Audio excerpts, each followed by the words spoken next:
السلام عليكم ورحمة الله. زي ما انتم شايفين كده انا هخيط صدر الركنة. صدر الركنة فيه التشيش او التشريح بالخياطة، مش بالتشريح بالسكينة بتاعتنا. لا طبعا ده بيتخيط فبيعمل قطن وبيعمل شكل فيه شكل حلو.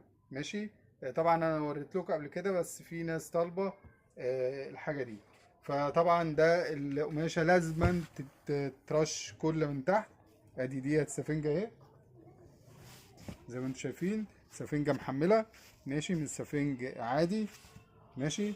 طبعا بتترش وبيتلزق عليها القماش، ماشي، بتبقى نفس المستوى كده. لازما تترش كله.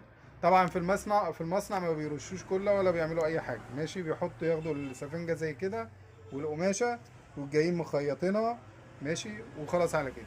ماشي. اما انا بالنسبه لي انا لازما القماشه تترش كلها، او السفنجه اللي تترش كلها الاول وبعد كده تتلزق بالقماشه زي كده. بعد كده ما بنسيبش السفنجة كده عريانة، لا، لازما تتغطى، تترش برضو كل السفنجة، وبعد كده يتحط عبك او اي قماشة فوق السفنجة. طب ليه بتتحط كده؟ عشان خاطر اول حاجة تمشي على المكنة، تاني حاجة ودي الاهم، تعمل لي هنا اهوت بعد ما بنعلم بتعمل بومبيه. ليه؟ لان القماشه بتتخيط في العبكه ديت، فبتعمل لي بومبي. لو مفيش العبكه ديت تحت بتتخيط والسفنجه تحت بتتقطع، ويبقى مفيش اي بومبي زي ما المصنع كده بيعمل بره، او الشغل المصانع اللي هو بتاع الانتريات الجاهزه والكلام دوت. ماشي. اما انا الشغل العموله زي ما انتم شايفين كده، طبعا في مكن عندي بيخيط الحاجات ديت. ماشي. في منتهى السهوله يعني.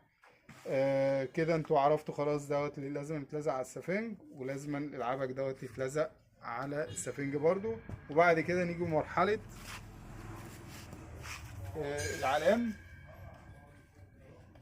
مثلا معايا الزاويه ديت جاي على نفس المقاس اللي انا طالبه، 4 سنتي، نفس الموديل اللي العميل طالبه في الصورة، نفس المقاس. بعد ما تتخيط هيبان التقطيع بتاعها.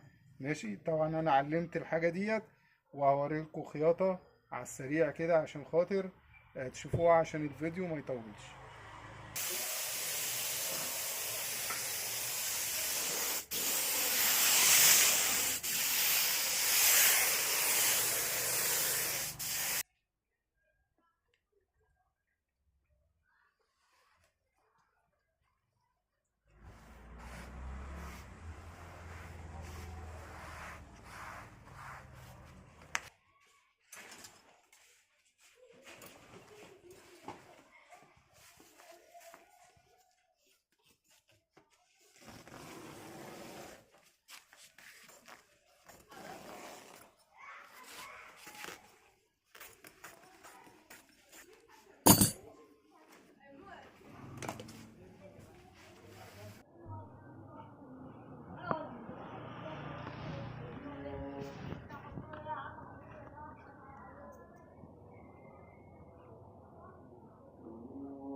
زي ما انتم شايفين كده انا خيطت على العلام اللي انا عامله، ولسه بقية العلامات. بس شايفين التدريجة وتخانة السفنجة قد ايه غير الشغل الجاهز. ماشي. عشان خاطر السفنجة بتبقى عافية. ماشي. ومن ورا نفس النظام، ادي الخياطة اهي. ماشي. وان شاء الله الفيديوهات الجاية هتشوفوا الحاجة دي وهي متشطبة. وما تنسوش اللايك والشير وكل خير، والسلام عليكم ورحمة الله وبركاته.